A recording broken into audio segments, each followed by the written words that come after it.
السلام علیکم ناظرین، میں آپ کا میزبان سمیع ابراہیم اور آج آپ تجزیہ کا اسپیشل ایپیسوڈ دیکھ رہے ہیں۔ ہم یہاں بنی گالہ میں ہیں اور عمران خان صاحب ہمارے ساتھ ہیں۔ پوری قوم جو ہے وہ لاہور کی طرف دیکھ رہی ہے، 13 اگست کے جلسے کو دیکھ رہی ہے اور انتظار میں ہے کہ خان صاحب اس حوالے سے کیا وہاں پر اعلانات کریں گے، قوم کو کیا بتائیں گے۔ آج ان سے اسی معاملے پہ ہم سوال کریں گے اور جو آپ کے ذہنوں میں سوالات ہیں وہ بھی میں کرنے کی کوشش کروں گا۔ خان صاحب بہت بہت شکریہ، آج آپ نے ٹائم نکالا اور صرف بیچ میں ایک دن رہ گیا ہے، کل کا دن، پرسوں لاہور کا ایک بڑا جلسہ۔ ہر شخص منتظر ہے کہ آپ مستقبل کا کیا لاہ عمل دیں گے۔ دیکھیں سبھی، انشاءاللہ جلسے میں اعلان کروں گا کہ ہماری جو اگلی اسٹریٹجی وہ کیا ہے۔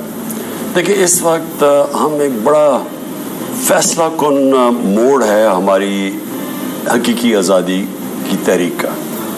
یہ ایک جدوجہد چل رہی ہے ملک کو صحیح معنی میں آزاد کرنے کے لیے۔ ایک ملک جو اپنے فیصلے خود کرے، ایک ملک جو خاص طور پہ جو ہمارے لوگ آزاد ہوں۔ دیکھیں جو انصاف ہے نا وہ لوگوں کو آزاد کر دیتا ہے۔ جو ناانصافی جس بھی نظام میں ہو، جس طرح حضرت علی نے کہا کہ کفر کا نظام چل جائے گا لیکن ظلم اور ناانصافی کا نظام نہیں چل سکتا۔ تو ایک نظام جس کے اندر انصاف نہیں ہوتا، جدھر قانون کی بالادستی نہیں ہوتی، اس میں لوگ آزاد نہیں ہوتے۔ تو طاقتور ہر قسم کے کیس کر سکتا ہے، لوگوں کو راتوں کو اٹھوا سکتا ہے، جیلوں میں ڈال سکتا ہے، ان کو جیلوں میں مروا سکتا ہے، غائب کر سکتا ہے لوگوں کو۔ عام آدمی پھنسا ہوا ہوتا ہے، اگر دیہات میں چلے جائیں تھانے کچہری کی سیاست میں، وہ بیچارے تھانے کی وجہ سے وہ کنٹرول کر لیتے ہیں اس کو۔ تو یہ ایک تحریک ہے آزادی کی۔ کو آزادی صرف یہ نہیں کہ انگریز چلا گیا تو ہم آزاد ہو گئے۔ آزادی کی تحریک کے ایک پوری جو حقیقی آزادی ہے وہ ایک جدوجہد ہے۔ تو اصل میں اس کا راستہ دکھانا ہے اپنی قوم کو۔ اچھا، کچھ ایسی اطلاعات ہیں یا میڈیا کو لیک کی جا رہی ہیں حکومتی ذرائع کی طرف سے کہ جی روکا بھی جا سکتا ہے خان صاحب کو، یہ جو شہباز گل پر پرچہ کیا ہے اور آج بھی ان کے کوئی ڈرائیور پر کے گھر پہ بھی چھاپے مارے ہیں، قلم برآمد کروانا ہے، پتہ نہیں کو کاغذ، ایک کیس بنانے کی کوشش کی جا رہی ہے۔ یو مائنڈفل آف دیٹ، اس طرح کوشش کر سکتے ہیں؟ دیکھیں سبھی خوف زدہ ہوئی حکومت، اس وقت خوف طاری ہوا ہے ان کے اوپر۔ خوف کیسے کہ پہلے انہوں نے جو پوری سازش کی، بیرونی ملک سازش کے تحت ان کو اوپر بٹھایا گیا، وہ سب کو پتہ ہے کہ وہ مراسلہ ایک American under secretary of state Donald Lu ایک دھمکی دیتا ہے کہ اس کو اگر عمران خان کو نہیں ہٹاؤ گے تو ہم تم دیکھ لیں گے، اور وہ جیسی دھمکی دیتا ہے اور نو کانفیڈنس موشن میں اٹھاؤ گے تو اس کے بعد ایک پورا ملک کا نظام چلنا شروع ہو جاتا ہے اور حکومت گرا دی جاتی ہے۔ لیکن مس کیلکولیشنز ان سب کی پہلی ہوئی کہ انہوں نے سمجھا کہ لوگ جس طرح عموماً لوگ مٹھائیاں بانٹتے ہیں، انہوں نے کہا جی بڑی مہنگائی کر دی تھی عمران خان نے تو مٹھائی بانٹیں گے لوگ، وہ نہیں ہوا، پبلک سڑکوں پہ آ گئی۔ پھر انہوں نے ہمارے پرامن احتجاج کے اوپر جو ابھی یہ دہشت پھیلانے کی کوشش کی جا رہی ہے۔ 25 مئی کو انہوں نے بڑا ظلم کیا ہمارے پہ، رات کے 2 بجے لوگوں کے گھروں میں چلے گئے۔ ایک شریف گھرانے کے اندر جدھر ہماری چادر اور چار دیواری کی سینکٹیٹی ہے، وہاں اگر لوگ اندر گھس آئیں رات کو 2 بجے 3 بجے، جو ہم نے سینز دیکھے تو وہ لوگوں کے اوپر خوف طاری کرنا تھا۔ پھر فیملیز نکلی ہوئی ہیں، فیملیز کے اوپر انہوں نے ٹیئر گیسنگ جس طرح کی اور جو ظلم کیا، ان کا خیال تھا وہ پھر دب جائے گی، وہ پھر کھڑی ہو گئی۔ اور خاص طور پہ جو کہ پنجاب کے بائی الیکشنز ہوئے ان میں خوف کو ادھر سے طاری ہوا ہے، کیونکہ انہوں نے سمجھا الیکشن کمیشن اپنی دھاندلی کریں گے، دھاندلی کی انہوں نے، ایڈمنسٹریشن ان کی تھی، پنجاب گورنمنٹ ان کی تھی، تو انہوں نے سمجھا کہ جس طرح ہوتا ہے کہ اگر ساری اسٹیٹ آرگنز آپ کے ساتھ ہو تو الیکشن مینیپولیٹ ہو جاتا ہے۔ وہ لوگ اتنی تعداد میں نکلے کہ اس کے باوجود ہار گئے۔ اب اس کے بعد یہ میں سمجھتا ہوں یہ ان کا اب آخری یہ چال ہے، یہ جو اب فیز ہے نا یہ آخری فیز ہے کہ کسی طرح توشہ خانہ میں ڈسکوالیفائی کروا دو، پھر ایک کیریکٹر سچ کردار کشی، ہر روز ٹی وی کے اوپر کیریکٹر اسیسینیشن کرو، پھر وہ ٹی وی چینلز جو میرا موقف پریزنٹ کرتے ہیں ان کے اوپر دباؤ ڈال دو، پھر یہ جو ARY سے کیا ہے، میرا مطلب یہ ایک مذاق ہوا ہے. وہ نیوز ایڈیٹر کے گھر کے 2 بجے اس کو جا کے رات کو اٹھا لیا. تو یہ خوف پھیلانا ہے، یہ ایک لوگوں کو ڈرانا ہے. دیکھیں میں بار بار ایک چیز کہتا ہوں، جو سب سے زیادہ لوگوں کو انسان کی تاریخ میں غلام بنایا گیا نا، وہ خوف کے ذریعے ہے. اور میں ہمیشہ مثال دیتا ہوں، کیونکہ ابھی 9ویں 10ویں محرم گزری ہے، محرم ہے ابھی بھی 40 دن ہے. تو جو کوفہ کے لوگ تھے وہ ان کو پتا تھا کہ حضرت امام حسین رائے حق پہ کھڑے ہیں، ان سب کو پتا تھا. لیکن ایسا خوف تھا یزید کا کہ وہ گھروں سے نہیں نکلے. اور وہ ایک اسلام کی تاریخ کی اتنا بڑا المیہ ہوا، ٹریجڈی ہوئی. لیکن ان کو بعد میں ساروں کو ساری زندگی وہ پچھتاتے رہے کہ ہم کیوں نہیں نکلے. تو وہ خوف تھا. تو یہ خوف طاری کیا جا رہا ہے. اور میرے خیال میں کہ یہ جو لوگوں کو غلام بنا کے خوف طاری کر کے غلام بنانا ہے، میرے خیال میں یہ لوگ ریئلائز نہیں کر رہے کہ یہ قوم اس سے نکل چکی ہے. اور یہ آپ دیکھ لیں گے کہ جو بھی کریں گے یہ فیل ہو جائیں گے. اچھا، آپ نے ہمیشہ کہا ہے کہ میں 25 مئی کو کبھی نہیں بھول سکتا. پنجاب میں آپ کی گورنمنٹ ہے، اب آپ کے کولیشن پارٹنر ہیں وزیر اعلیٰ، تو خاصے دن ہو گئے. لیکن 25 مئی کو جن لوگوں نے بہت کچھ کیا، کوئی کسی کے خلاف ہم نہیں دیکھ رہے، کوئی پرچہ، کوئی گرفتاری. لوگ جن سے ہم بات کرتے ہیں وہ کہتے ہیں کہ جن لوگوں نے یہ جرائم کیے قانون کے مطابق تو انہیں سزا دینی چاہیے. تو ابھی تک پنجاب میں ہمیں کوئی ایسی چیز نظر نہیں آئی. سزا تو ملے گی، جنہوں نے قانون توڑا ہے ان کو سزا ملے گی. لیکن وہ جو ہم کیسز بنا رہے ہیں وہ ایسے نہیں کہ جس طرح یہاں پکڑو کہ کبھی کسی کو اٹھا لیا کبھی کسی کو. ہم کانسٹیٹیوشنلسٹ ہیں، ہم آئین اور قانون میں بلیو کرتے ہیں. تو ہم باقاعدہ قانون کے ذریعے چلیں گے، لیکن ایکشن ضرور لیں گے. اب لیں گے ایکشن، ٹھیک ہے. اچھا خان صاحب، ایک بہت بڑا سوال جو ہے لوگ کرتے ہیں، آپ نے کہا کہ نیشنل سیکورٹی ہم کمپرومائز نہیں کریں گے، توڑ پھوڑ کی سیاست پہ نہیں جائیں گے. بہت سارے لوگ یہ کہتے ہیں کہ یہ جو گورنمنٹ ہے جن لوگوں پر مشتمل ہے، نہ ان کی کوئی یہ مورل ویلیوز پہ بلیو کرتے ہیں، نہ ہی یہ صرف مطالبات سے جائیں گے. کس طریقے سے آپ انہیں مجبور کریں گے الیکشنز کے لیے؟ دیکھیں سب سے پہلے جو لوگوں کو بھولا نہیں چاہیے وہ ہے عوام، قوم. اس وقت قوم کے اندر دن بدن یہ گرتے جا رہے ہیں. گر تو اسی دن گئے تھے جب یہ فورن بیک کانسپریسی کے ذریعے انہوں نے ہماری گورنمنٹ گرائی، کیونکہ پبلک تو اسی دن کبھی ایسے پاکستان کی قوم سڑکوں پہ نہیں آئی جو آئی. لیکن یہ جو مہنگائی کی لہر آئی ہے، جو نا ہر چیز مہنگی، اور جس ریٹ پہ کبھی پاکستان میں اس طرح کی تیزی سے مہنگائی نہیں آئی جو آج ہے. اور مہنگائی کے علاوہ کوئی گورننس ہی نہیں نظر آ رہی. یعنی وہ ایک جاگیریں بن گئی ہیں. فضل الرحمان کی ایک جاگیر بن گئی ہے، ادھر پیپلز پارٹی کی دوسری جاگیر ہے، ادھر یہ بیٹھ گئے اور پنجاب میں یہ ہار گئے. اب یہ ایک سچویشن چل نہیں سکتا. اور سب سے خوفناک چیز یہ ہے کہ ایک تو معیشت نیچے جا رہی ہے، انڈسٹری بند ہو رہی ہے، ایکسپورٹس نیچے جا رہی ہیں، ریمیٹنسز نیچے جا رہی ہیں. یہ بڑا خطرناک ہے.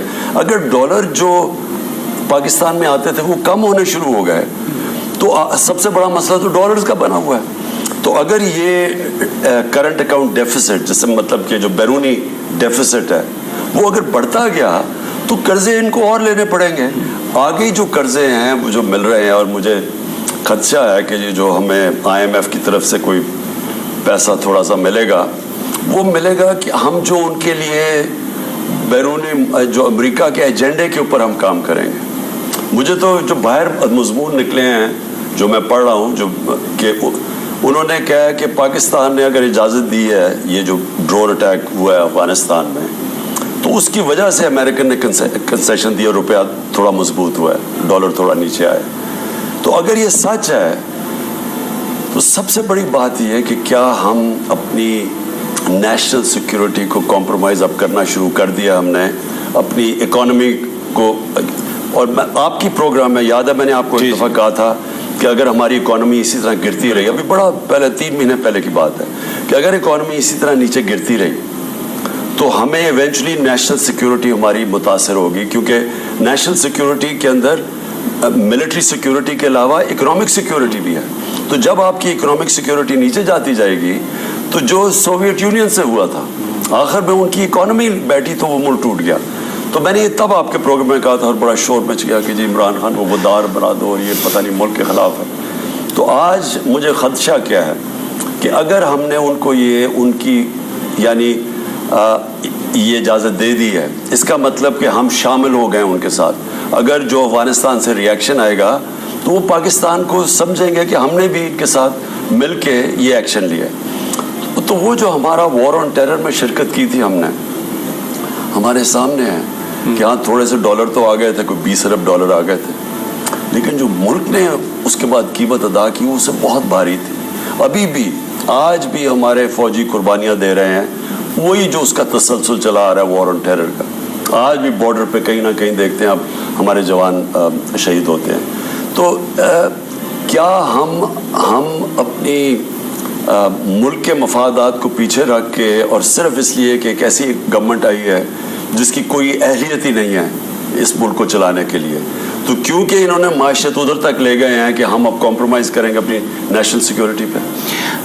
یہ بڑی جو آپ نے ذکر کیا جس بات کا, میڈیا, انٹرنیشنل میڈیا اسی طرح اس کو بات کر رہا ہے, اور اگر یہ بات سچ ہے کہ آپ نے بھی یہی ورڈ یوز کیے, جو اس وقت ریجنل طاقتیں ہیں جیسے چائنا ہے, رشیا ہے, تو پاکستان کی پھر وہاں پر کیا اسٹینڈنگ وہ دیکھ رہے ہوں گے, اور سی پیک کا پھر فیوچر آپ کیا دیکھتے ہیں؟ سب یہ دیکھیے, ایک اللہ نے جب سے دنیا بنائی ہے نا, عزت اس انسان کی ہے جو اپنی عزت کرتا ہے. قوم اس قوم کی عزت ہے جو قوم اپنی عزت خود کرواتی ہے. جب قوم ایک یہ لگے کہ قوم کسی کی اپنے فیصلے نہیں کرتی, باہر سے اس کو حکم آتا ہے تو وہ جو حکم آتا ہے وہ کر لیتی ہے, تو اس کی پھر عزت نہیں ہوتی. انٹرنیشنل ریلیشنز کے اندر اس کی کریڈیبلٹی نہیں ہوتی. تو اس کی آواز کے اوپر کوئی یقین نہیں کرتا کہ اگر ان کو مثلا جو لوگ امریکہ سے خوش نہیں ہیں, مثلا جن کی تعلقات ٹھیک نہیں ہے, ایران ہے, چائنا ہے, اب رشیا ہے, اگر ہم نے اپنی عزت کروانی ہے تو وہ یہ لگے کہ پاکستان فیصلے کرتا ہے میرٹ کے اوپر, اپنے ملک کے مفادات کے. باہر سے حکم ڈکٹیشن نہیں آتا. اب ہندوستان ہے, ہمارے ساتھ ہی آزاد ہوا تھا, پورا زور لگا دیا امریکہ نے کہ تم روس سے تیل نہ خریدو.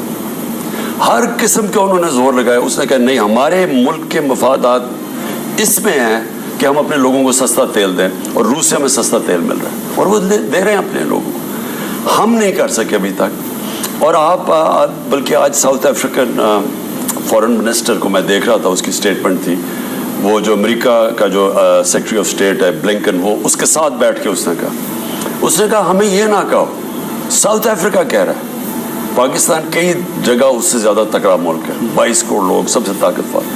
وہ ساؤتھ افریقہ کا فورن منسٹر اس کو کہہ رہا ہے بلنکن کے سامنے بیٹھ کے کہ ہمیں ڈکٹیشن نہ دو, یہ نہ ہمیں کہو کہ روس کو کنڈیم کرو جو ہمیں کیا کہا جا رہا تھا, یہ نہ ہمیں کہو, ہم اپنے ملک کے مفادات کے مطابق فیصلے کریں گے. ہم اگر کنڈیم کرتے ہیں ہم نے یہ دیکھنا ہے کہ اس سے ہمارے ملک کو تو نہیں نقصان ہوگا. تو یہ تو میں کہہ رہا تھا کہ ہمیں کہہ رہے تھے کہ سائڈز لو, کہ آپ کہیں جی روس کو کنڈیم کرو.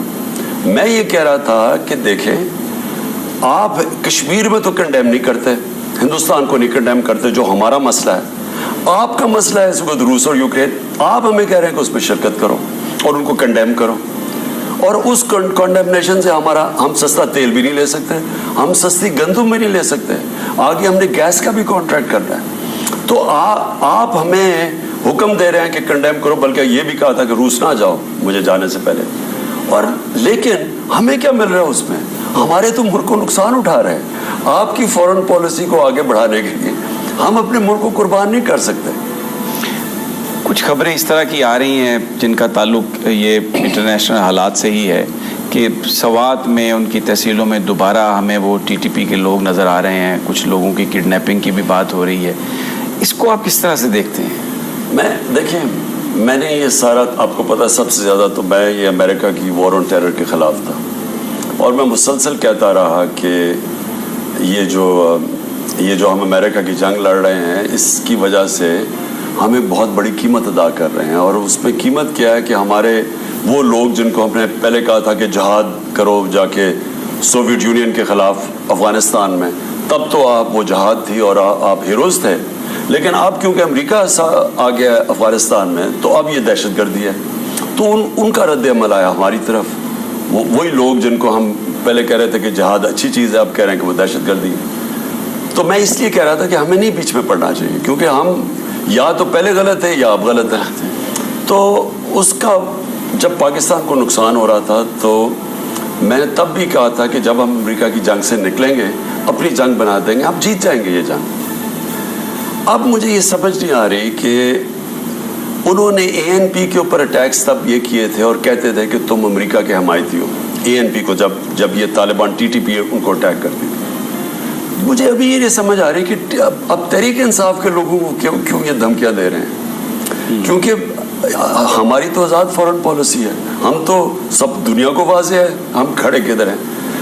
اس لیے مجھے لگ رہا ہے کہ اس کے پیچھے کوئی فتنہ ہے، اس کے پیچھے کوئی اور گیم چل رہی ہے، اس کے پیچھے گیم چل رہی ہے ہمیں نقصان پہنچانے کے لیے پختونخوا میں. بڑی آپ نے اس سے پہلے بھی جو بات کی ہے، اس سے اس ارجنسی کا اظہار ہوتا ہے کہ فوری طور پر یہاں پر لوگوں کی منتخب حکومت ہو، پاکستان کے اندر انتخابات ہوں. آپ اپنی ایک پلاننگ کے ساتھ بھی جا رہے ہیں.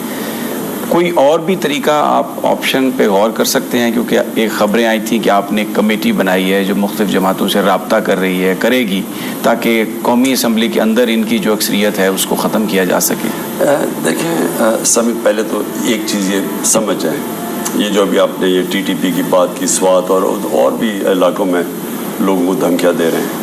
پہلے تو یہ سمجھ جائیں کہ یہ جو ہو رہا ہے سب کچھ، یہ جو بھی میری کردار کشی کی جا رہی ہے، یہ جو میڈیا کے اوپر وہ چینلز کے جو ان کو خطرہ ہے کہ وہ میرا موقف سامنے رکھیں گی، ان کو دبانے کی کوشش. یا بھی آپ دیکھیں یوٹیوب ان لوگوں کے پیچھے بھی جائیں گے جو کہ یوٹیوبرز بھی ہیں. تو یہ بھی آپ دیکھیں کیونکہ یہ بڑی ایک کانسپریسی ہے. کانسپریسی وہی رجیم چینج کی چلی آ رہی ہے. وہ یہ نہیں چاہتے، جو بیرون ملک ہے وہ یہ نہیں چاہتا کہ پاکستان میں ایک ایسی حکومت آئے جو کہ آزاد فیصلے کرے، اینٹی امریکن نہ ہو. یہ میں آپ کو بتا دوں، اینٹی امریکن کبھی بھی پاکستان کو نہیں ہونا چاہیے، کیونکہ ہمارے وہاں پاکستانی امریکن کمیونٹی سب سے طاقتور کمیونٹی وہاں بیٹھی ہوئی ہے. ہمارے جو ایکسپورٹس ہیں امریکہ کو سب سے زیادہ ہیں. ہمیں کبھی ان سے، لیکن ہمیں ان کو یہ کہنا چاہیے کہ دیکھیں آپ اپنے مفادات کے لیے پالیسیز بناتے ہیں، ہمیں بھی اجازت دیں کہ ہم اپنے ملک کے لوگوں کے مفادات کے لیے پالیسیز بنا سکیں، جو ہندوستان کرتا ہے. اب ہندوستان سے ان کا رویہ مختلف ہے، ہمارے سے وہ بالکل مختلف ہے. تو میرا شروع سے تھا کہ ہماری انڈیپینڈنٹ فارن پالیسی. ان کو عادت نہیں ہے، ان کو عادت ہے پاکستان میں ایک ٹیلی فون کیا جو مرضی کروا لیا. تو وہ جو اب کوشش کر رہے ہیں کہ وہ بھی، اور یہاں اندر جو میر جعفر بیٹھے ہوئے ہیں، یہ مل کے کوشش کر رہے ہیں. ان کا 1 پوائنٹ ایجنڈا ہے کہ کسی طرح عمران خان اور پی ٹی آئی کو ختم کیا جائے، کسی طرح یہ پاور میں نہ آ جائیں واپس، کسی طرح. کیوں؟ سب کو پتہ ہے کہ آج ملک کے معاشی حالات اتنے برے ہیں، اور وہ ٹھیک تب ہوں گے جب سیاسی استحکامات ہو، جب پولیٹیکل سٹیبلٹی ہو، تب ہی ٹھیک ہوں گے. سب کو پتہ ہے، کیونکہ اکنامک سٹیبلٹی آ ہی نہیں سکتی جب تک پولیٹیکل سٹیبلٹی نہ ہو. اب پولیٹیکل سٹیبلٹی آئے گی صاف اور شفاف الیکشن سے. الیکشن سے یہ سارے بھاگ رہے ہیں. ان کو بھی پتہ ہے، جن کو جو باہر کے بیکرز ہیں ان سب کو پتہ ہے کہ اس وقت اگر الیکشن ہو گئے تو تحریک انصاف سویپ کر جائے گی. یہ جو پنجاب کے الیکشنز میں ہوا، اب اس کے ڈر سے وہ ملک کو دو پہ لگایا ہوا ہے، اور سمجھ رہے ہیں کہ اس ٹائم پہ صرف کسی طرح عمران خان کو پہلے پاپولیرٹی نیچے لے کے جاؤ، اس کے اوپر یہ کیسز کرو، اس کو ڈسکوالیفائی کروانے کی کوشش کرو، میڈیا میں اس کو گندا کرو، اور اس کے اوپر پوری کیمپین چلاؤ، اور اس کو گندا کر کے اور پارٹی کو توڑو. ہمارے لوگوں کو بھی اپروچ کریں گے اور کر رہے ہیں، پہلے بھی کیا ہے، کسی طرح پارٹی کو توڑو، اور پھر جب یہ کمزور ہو جائیں اور پھر نواز شریف کو وہاں سے بلواؤ، جبکہ اور سپٹمبر کے اینڈ میں پلان بنا ہوا ہے ان کو، اس کو کمزور کر کے اس کو بلا کے اور پھر الیکشن کرواؤ، اور کس طرح پی ٹی آئی کو ٹھکانے لگاؤ. ناظرین ہمارے ساتھ ہی رہیے، ایک چھوٹا سا وقفہ لیتے ہیں. عمران خان صاحب ہمارے ساتھ ہیں اور بہت سارے اہم سوالات ہیں جو ان سے ہم نے ابھی کرنے ہیں. ہمارے ساتھ ہی رہیے.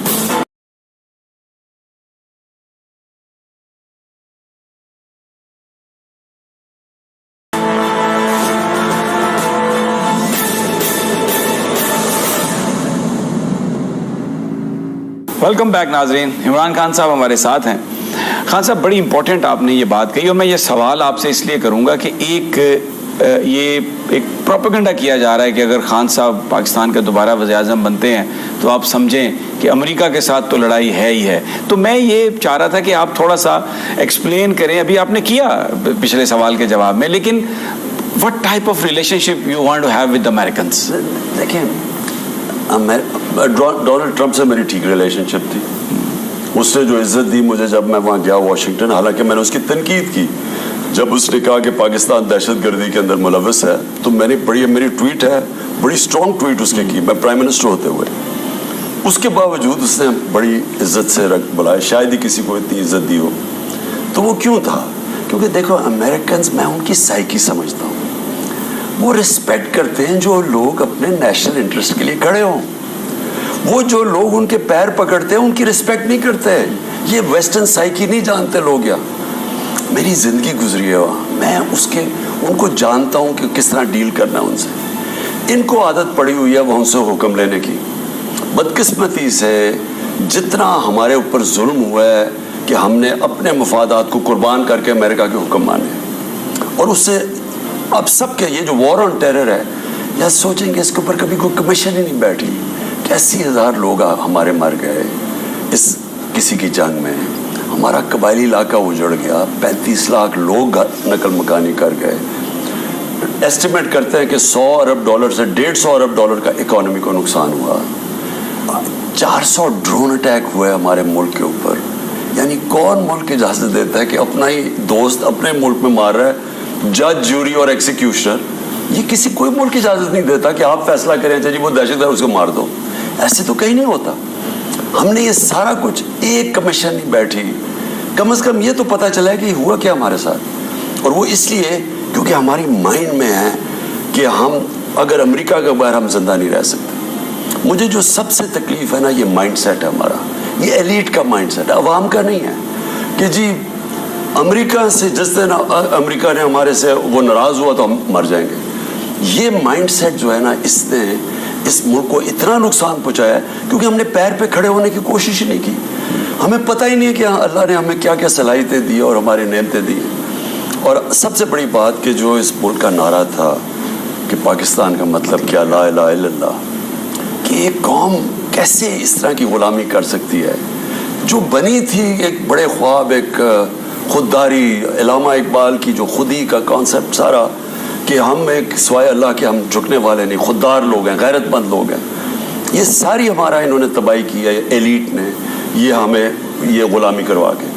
تو دیکھیں ہمیں اس سے مائنڈ سیٹ سے نکلنا ہے. میں آپ کو یقین دلا رہا ہوں کہ اس ملک میں جو میں نے دیکھا 3.5 سال میں اتنا پوٹینشیل ہے. اور امریکہ سے ہمیں کبھی برے تعلقات نہیں کرنے, ہمیں ان سے بات چیت کرنی ہے. اب دیکھیں میں مثال دیتا ہوں ہندوستان کی. کیوں ہندوستان کی عزت ہے ساری جگہ؟ ہندوستان فیصلے کرتا ہے اپنے لوگوں کے لیے. ہندوستان کے کوئی نہیں کہہ سکتا کہ جی روس سے اب آپ تیل نہ خریدیں. وہ کہتے ہیں ہماری مرضی, اس کا مسئلہ ہی ہے. وہ اپنے علاج باہر کرواتے ہیں, اپنی چھٹیاں باہر کرتے ہیں. اب یہ شریف خاندان لے لیں, ان کا سارا ٹبر باہر بیٹھا ہوا ہے. ایسے لگتا ہے کہ گوال منڈی کوئی لندن کے اندر کوئی جگہ تھی بجائے یہاں لاہور کے شہر میں. یعنی وہ سارا خاندان باہر ہے. 3 دفعہ پرائم منسٹر ہے, 3 دفعہ رہ چکا ہے. بیٹے اس کے دونوں کہتے ہیں کہ ہم پاکستان کے شہری نہیں ہیں. بزنسز اربوں روپے کی پراپرٹیز میں وہاں رہتے ہیں. آصف زرداری کی اربوں روپے کی باہر پراپرٹیز ہے, اربوں ڈالرز کی پراپرٹیز ہے. مجھے یہ بتائیں کہ جن لوگوں کی پراپرٹیز باہر ہوں اور اربوں روپے کے انٹرسٹ باہر ہوں, وہ کیسے پاکستان سے سنسیئر ہو سکتے ہیں؟ میں اپنے آپ سے سوچتا ہوں, میں نے 20 سال باہر کمائی کی انگلینڈ میں, سب کچھ بیچ کے میں پاکستان لے آیا, سارا بینکنگ چینل سے لے کے آیا. میرا تو باہر کچھ نہیں ہے. میرے تو 2 بچے باہر ہیں, بیٹے باہر ہیں کیونکہ بدقسمتی طلاق ہو گئی. تو لیکن میرا تو کوئی باہر پراپرٹیز نہیں ہے. دیکھیں باہر 3 وجہ سے آپ پراپرٹیز رکھتے ہیں, پیسے اور پراپرٹیز. ایک چوری کا پیسہ, اگر میں نے یہاں سے کرپشن کی ہے تو مجھے پاکستان میں وہ پیسہ نہیں میں رکھ سکتا کیونکہ وہ نظر آ جائے گا, اس لیے میں باہر بھیجتا ہوں. ایک دوسرا یہ میں ٹیکس بچانا چاہتا ہوں. بزنس مین کیا کرتے ہیں, یہاں سے پیسہ باہر ہنڈی والے سے پیسہ باہر بھیج دیتے ہیں. تاکہ وہ نظر نہ آئے, بلیک کا پیسہ نہ نظر آئے, وہ دوسرا ملک کو نقصان. اور تیسرا جو ایلیٹ ہماری جا کے جناب کینیڈا کے پاسپورٹ سٹیزن شپ لے لی, باہر رہ رہی ہے, میں ایلیٹ کی بات کر رہا ہوں. اس کا مطلب کہ ان کو پاکستان پہ اعتماد ہی نہیں ہے. وہ انشورنس پالیسی ہے, اگر ملک بیٹھے گا تو ہم باہر چلے جائیں گے. تینوں چیزیں اگر جو لوگ لیڈرشپ کے باہر پیسہ رکھتے ہیں وہ تینوں وجہ سے رکھتے ہیں, یہ تینوں ہی وجہ ڈسکوالیفائی کر دیتے ہیں ان کو پاکستان کی لیڈرشپ سے. اس کا مطلب ان کو کسی بھی نہ وزیر بننا چاہیے نہ وزیر اعظم بننا چاہیے اگر آپ کی پراپرٹیز باہر ہیں.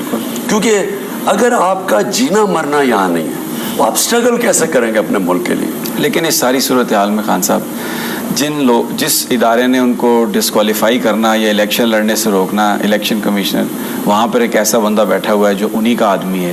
اور اب تو سپریم کورٹ آف پاکستان پر بھی ان کی ایک آنسلاٹ ہے, انہوں نے حملہ کیا ہے. اور وہاں پر اب صورتحال یہ ہے کہ ایک جج کا وہ فل کورٹ, وہ جو ان کا جو ریفرنس ہوتا ہے الوداعی, وہ بھی وہاں پر نہیں ہو سکا. اس صورتحال میں پھر امید کی کرن کہاں سے ہے؟ امید تو یہ ہے جی کہ قوم جاگی ہوئی ہے, قوم بیدار ہے. اور یہ آپ نے وہ جو لاہور کے بائی الیکشن میں دیکھ لیا کہ انہوں نے دھاندلی, دل بھر کے دھاندلی کی, پورا انتظامیہ پولیس کا استعمال کیا, سب کچھ انہوں نے کیا. وہ لوگ اتنی تعداد میں نکلے اس کے باوجود ہار گئے, جس کی وجہ سے اب ڈر گئے. دیکھیں قوم اب جاگی ہوئی ہے, اس پہ کوئی شک نہیں کہ یہ جو ایک رجیم چینج کا جو کانسپریسی ہے یہ اب اپنے آخری مرحلے میں گھسی ہوئی ہے. کسی نہ کسی طرح الیکشن کمیشن تو خیر وہ تو اتنا ڈرپوک آدمی ہے, وہ کچھ کر ہی نہیں سکتا جب تک پیچھے سے بیکنگ نہ ہو. تو وہ جو سب کر رہا ہے یہ پیچھے سے ان سب کو انسٹرکشنز ہے. یہ جو اب سٹیج ہے, اب یہ کوششیں کر رہے ہیں کہ یہ جو اب فیلڈ ایکسپیریمنٹ ہے امپورٹڈ گورنمنٹ کا, یہ فیل ہو چکا ہے. اس کو اوپر رکھنے کے لیے اب سارے ملک کے اداروں کو کمزور, ہر قسم کا اور ایک وہ پارٹی جو پاکستان کی فیڈریشن کو اکٹھا رکھ سکتی ہے. ایک فیڈرل پارٹی رہ گئی ہے پاکستان میں, تحریک انصاف. باقی تو انٹیریئر سندھ میں رہ گئی ہے پیپلز پارٹی, اور یہ رہ گئی ہے سینٹرل پنجاب کی پارٹی, اور وہ بھی اب خطرے میں. تو یہ ایک پارٹی جو ملک کو اکٹھا رکھ سکتی ہے, جو گلگت بلتستان میں بھی ہے, جو آزاد کشمیر میں بھی ہے, قبائلی علاقے میں بھی ہے, جدھر آج مجھے آگے لگتا ہے پرابلمز آنے والے ہیں.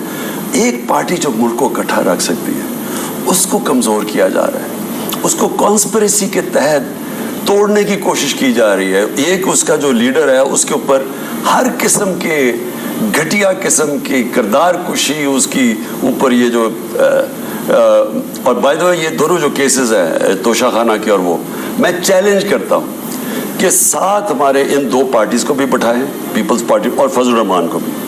ان کے اکاؤنٹس دیکھ لیں, ہمارے اکاؤنٹس دیکھ لیں. میں چیلنج کرتا ہوں کہ پاکستان کی تاریخ میں کبھی ایک پولیٹیکل فنڈ ریزنگ سوائے پی ٹی آئی کی جو اکاؤنٹس ہیں کسی کے پاس اس طرح کا ڈونر بیس نہیں. میں چیلنج کرتا ہوں کہ سب کے پوچھے جو رہے ہیں جنہوں نے توشہ خانہ سے جو گفٹس ملی ہیں سب کے دیکھا جائے. میں چیلنج کرتا ہوں کہ کسی نے اگر قانون کے مطابق کام کیا وہ میں نے کیا. تو یہ سارا جو پروپیگنڈا چل رہا ہے اس کی صرف ون پوائنٹ ایجنڈا ہے کہ کسی طرح اس کو دبایا جائے, پارٹی کو توڑا جائے. جب تک آپ اسٹریٹ پاور شو نہیں کریں گے, جلسوں میں تو آپ لے آئے لوگوں کو, رات کو بھی دن کو بھی بڑے بڑے جلسے ہوئے, بٹ جو ماضی پر نظر رکھنے والے ہیں لوگ وہ یہ کہتے ہیں کہ جب تک آپ اسٹریٹ پاور شو نہیں کریں گے اور اس پوزیشن پر نہیں آئیں گے جہاں پر وہ واقعی تھریٹن محسوس کریں, کوئی آپ سے میننگ فل ڈائلاگ نہیں کرے گا الیکشنز کے لیے. دیکھیں سبھی اسٹریٹ پاور تو ہم نے ڈیمونسٹریٹ کر دیا, ہمارے پاس ہے. یعنی 24 گھنٹے کے نوٹس میں 3-4 گھنٹے کے نوٹس میں پبلک نکلاتی ہے, وہ تو ہے ہمارے پاس. کوشچن اب یہ ہے کہ کیا اس طرح کے معاشی صورتحال میں کیا ہم ملک کو اب بالکل دھکیلنا چاہتے ہیں ادھر جدھر ہماری معیشت بالکل ہی بیٹھ جائے, کیونکہ آگے حالات تو بہت ہی برے ہیں. اور یہ حالانکہ کوشش کر رہا, آرمی چیف کال کر رہا ہے دبئی کو, اور ادھر کر رہا ہے سعودی عربیہ اور امریکن وہ کچھ شرمن کو کہ جی ہمیں پیسے چاہیے. یہ بھی ایک ملک کی توہینی ہے کہ آرمی چیف کا تو کام نہیں ہے, کیونکہ اس امپورٹڈ گورنمنٹ کی کریڈیبلٹی نہ باہر ہے نہ پاکستان میں, تو اس لیے مجبوری ہے. تو اس میں اوپر اگر ہم اسٹریٹ موومنٹ شروع کر دیں تو مجھے تو آگے خوف آ رہا ہے نا لوگوں کی مہنگائی میں. یعنی تنخواہ دار طبقہ آج کیسے گزارا کر رہا ہے, وہ بجلی کا بل دے, وہ اسکول کی فیس دے, سب اوپر چلی گئی ہے, سبزیاں لے کے آیا وہ, یعنی کوئی چیز نہیں ہے جو کہ آپ ریکارڈ کیپتے نہیں ہیں. تو اس میں اسٹریٹ موومنٹ کرنا ملک کا نقصان ہے. لیکن اگر انہوں نے اسی طرح ہمیں دیوار سے لگاتے رہے تو آخر میں پھر ہمارے پاس کیا راستہ رہ جائے گا. ابھی بھی کوشش کر رہے ہیں کہ کوئی عقل آ جائے اور الیکشنز کی طرف چلے جائیں. ایک ہائپوتھیسس ہے, آپ کو روکنے کی کوشش کرتے ہیں تو لاہور کے جلسے میں جانے سے کوئی بات آپ ورکرز کو کہیں گے کہ پھر بھی آئیں لاہور میں جلسہ, آپ باہر ہوں یا ڈیٹین ہوں, ہوگا جلسہ؟ نہیں, لیکن لاہور کے جلسے میں کیوں روکیں گے؟ مجھے تو کوئی وجہ تو ہوگی نا, کوئی تو بتانا پڑے گا. دیکھیں آگے ہی اس وقت بڑا پریشر ہے, جس طرح فنڈامنٹل رائٹس کی توہین کی جا رہی ہے. مثلا میں پھر سے کہتا ہوں کہ وہ عماد یوسف کو صبح اس کی بیٹی مجھے پتا چلا وہ بیچاری ٹراما میں چلی گئی. کوئی بھی چلا جائے کہ 2 بجے آ کے وہ کسی کے گھر میں, جس طرح کوئی اس نے پتہ نہیں کیا کوئی بیرونی سازش کا حصہ یا کوئی اسپائی ہے یا کچھ ہے, تو بڑی ایک عام شریف گھرانے کے اندر ایک بڑا شوق ملتا ہے. پھر وہ کسی کی وہ ڈرائیور کی اس کی بیوی کو اٹھا لیا. میرا کہ کیا پاکستان کے اندر ہمارے فنڈامنٹل رائٹس ہیں یا نہیں ہیں؟ کیونکہ یہ تو ادھر دھکیل رہے ہیں جدھر کہ پاکستان کی جو جمہوریت ہے, جو پاکستان کی کانسٹیٹیوشن ہے, اس کے اگینسٹ جا رہے ہیں. تو کیا وجہ ہوگی کہ جناب ہم 13 کی رات کو سیلیبریٹ کرنا چاہتے ہیں, 75ویں سالگرہ پاکستان کی, اس کو کیوں روکیں گے وہ؟ تو یعنی کتنا خوف طاری ہوگا کہ اگر اس کے اوپر روکنے کی کوشش. اس لیے روکیں گے کہ انہیں خوف ہے. آپ کے جو جلسے ہیں, جو انتخابی نتائج آ رہے ہیں, وہ اس سے بڑے خوف زدہ ہیں. دیکھیں سمی, میں آپ کو بات بتاؤں, میں ایک سب کے سامنے کہنا چاہتا ہوں کہ میں پرامن آخری وقت تک رہوں گا, پرامن احتجاج, پرامن جلسے جلوس. لیکن اگر ادھر بھیج دیا کہ ہمارے پاس راستے سارے بند کر دیے, تو کیا کریں گے پھر ہم اسٹریٹ موومنٹ پہ آ جائیں گے. اور اگر کسی کا یہ خیال ہے کہ وہ جیل میں ڈال دیں گے یا کچھ, میں تو یہ فیصلہ کر کے آؤں کہ یہ میرے ملک کی جو حقیقی آزادی کی تحریک ہے, اس میں اپنی جان کو قربان کرنے کے لیے تیار ہوں. کئی جگہ پہ میں نے جب جلسے کیے, مجھے انہوں نے میسج دیا کہ کئی جگہ چیف سیکرٹری نے کہ جی آپ کی جان خطرے میں ہے یا ہمیں شک ہے. مجھے یہ بھی پتا کہ بند کمروں میں فیصلہ ہوا کہ مجھے ہٹانے کا, جس کی میں نے ایک ویڈیو ریکارڈ بھی کی ہوئی ہے کہ کون مجھے پتا ہے اس میں وہ بند کمرے میں 3-4 لوگ تھے جنہوں نے فیصلہ کیا. تو میں آخری حد تک جاؤں گا. لیکن اگر کسی کا خیال ہے کہ میں پیچھے ہٹ کے ان چوروں کو قبول کر لوں گا, اس کسی خوش فہمی میں کوئی نہ, میں جاؤں گا ایڈ تک. نہ مجھے کسی چیز کی فکر ہے. میں نے جب جان کی آپ کی اب قربان کرنے کے لیے تیار ہے, تو جیل کیا چیز ہے اس کے لیے. لیکن ہم کسی صورت اس طرح کی غلامی قبول نہیں کریں گے. ظاہر ہے جب الیکشن ہوں گے, کیئر ٹیکر گورنمنٹ ہوگی, جو الیکشن کمشنر ہے ان کا بھی نئے تقرر کی بات ہوگی, کیونکہ آپ کو یہ ایکسیپٹیبل نہیں ہے, اس کے لیے گفتگو کرنا پڑے گی. ابھی ایک ڈیڈ لاک ہے بالکل بھی. آپ اس حوالے سے اگر گفتگو کے لیے حکومت پہل کرے تو will you be accepting that? دیکھیں, میں نے سبھی پہلے 3 مہینے پہلے بھی کہہ چکا ہوں, جس دن یہ فیصلہ کریں کہ الیکشن کی ڈیٹ دے دیں, جس دن الیکشن کی ڈیٹ اور اسمبلی ڈیزالو کرنے کی, ہم بات کرنے کے لیے تیار ہیں. لیکن اس سے پہلے بات کرنے کا کوئی فائدہ نہیں, کیونکہ ہمیں پتہ ہے ان کے اندر کیا ہو رہا ہے. ہمیں تو پوری انفارمیشن ہے ان کی کہ اندر سے ان کو مصیبت پڑی ہوئی ہے کہ پھنس گئے ہیں. الیکشن کرواتے ہیں تب پھنس جاتے ہیں, گورنمنٹ میں رہتے ہیں تو ویسے پبلک کے اندر ان کا گراف نیچے جا رہا ہے. اچھا, کچھ تو آپ پر بھی پریشر ہوگا, اس لیے کہ اب پنجاب میں آپ کے گورنمنٹ ہے, وہاں پر لوگوں کے مسائل ہیں, گریونسز بھی ہیں, تو اس کو آپ کیسے مینٹین کریں گے اتنے کم ٹائم میں؟ وہ اس کو کیسے آپ یو تھنک کہ وہ جو لوگوں کی توقعات ہیں آپ پوری کر پائیں گے وہاں پر؟ دیکھیں, پنجاب میں نیا سیٹ اپ ہے, تھوڑا ٹائم لگے گا اس کو چلنے میں, کیونکہ دیکھیں چیف منسٹر پرویز الہی ہیں, ان سے ابھی ہم تھوڑے وزیر بنائے, ابھی اور بھی ایڈ کریں گے. 60% پاکستان ہے پنجاب, تو اس میں کوئی شک نہیں کہ ہم اس سیٹ اپ کے اندر جو بیلنس ہمیں چاہیے وہ ہمیں تھوڑا سا ٹائم لگے گا. لیکن ہم کوشش پوری کریں گے. میرا تو میکسیمم کوشش یہ ہے کہ جو ہمارا ہیلتھ کارڈ تھا, جو بہت بڑی چیز, ایک نعمت ہے ایک عام آدمی آج کل کی مہنگائی میں خاص طور پہ, کہ ایک گھرانے کے پاس 10 لاکھ روپے کی ہیلتھ انشورنس ہو, یہ ایک کسی بھی قوم کے لیے نعمت ہے. لیکن ہمارے جو سفید پوش لوگ ہیں, جو ہمارا اکثریت جو جو لوگ غریب ہیں ان کے لیے تو بہت بڑی نعمت ہے. تو وہ انہوں نے پروگرام سٹال کر دیا تھا. پہلے تو ہم وہ چلانے لگے ہیں, احساس کے پروگرامز, ہم ریشن دینے لگے ہیں لوگوں کو. اتنی مہنگائی ہو گئی ہے کھانے پینے, چینی, گھی اور آٹا کی, ہم اس کے لیے سبسڈی دیں گے, اس کے لیے وہ ہم شروع کر رہے ہیں تاکہ ہم کشن دیں جو نچلا طبقہ ہے نا اس کو تھوڑا پروٹیکٹ کریں. ہاسپٹلز ہمارے بننے والے 5 ہاسپٹلز بن رہے تھے مدر اینڈ چائلڈ کے پنجاب میں, ان کی ہم نے پوری کمپلیٹ کرنا ہے, وہ بھی رک چکا تھا. ہمارے کئی پروجیکٹس ہیں جو ہمارے ٹیک آف کرنے والے تھے جو رکے ہوئے, تو ہمیں ٹائم مل جائے گا ان کو آگے کرنے کا. لیکن سبھی بات یہ ہے کہ پنجاب حکومت جو ہے وہ, ہمارا خیال یہ ہے کہ ان حالات کے اندر جو بھی ہم کر لیں گے, اگر تیل کی قیمتیں بڑھتی رہیں, مہنگائی بڑھتی رہے, بجلی اس طرح بڑھتی رہے, وہ تو ہمارے ہاتھ میں نہیں ہے. تو آخر میں تو لوگ تو جب لوگوں کی زندگیاں مشکل ہوں گی وہ دیکھیں گے تو صحیح ہماری طرف. تو ہم اس لیے بھی سمجھتے ہیں کہ بہترین ہے کہ جلدی سے الیکشن کروائے جائیں. آپ سمجھتے ہیں کہ جلدی سے الیکشن کروایا جائے اور اس کے لیے آپ وہ کریں گے سارے کام؟ لیکن ہماری ساری کوشش ہی ہے الیکشنز کی طرف. لیکن اس میں ایک اور بھی بڑا اہم ایک نقطہ پیدا ہوتا ہے کہ اگر آپ کی توقعات پوری نہیں ہوتی, مثال جیسے آپ نے کہا اگر دیوار پہ لگایا دیوار تک تو ہم جائیں گے, آگے بڑھیں گے, تو آپ کے جو الائز ہیں they will have to be on board with you, تو آپ کا کنسنسس ہے پورا ان کے ساتھ اگلی پولیٹیکل اسٹریٹجی کے حوالے سے؟ جی ہماری اس پہ تو کنسنسس ہے کہ جب بھی ہم جب فیصلہ کریں گے کہ ہم نے پنجاب کی گورنمنٹ چھوڑنی ہے تو بالکل ہمارا کاف لیگ سے پوری انڈرسٹینڈنگ ہے. ایک اور بھی لوگ, یہ آپ نے خود بھی یہ کہا تھا, کنفیس کیا تھا کہ جب گورنمنٹ میں آئے تو ورکرز کے ساتھ, پارٹی کے ساتھ رابطہ تھوڑا کم ہو گیا تھا.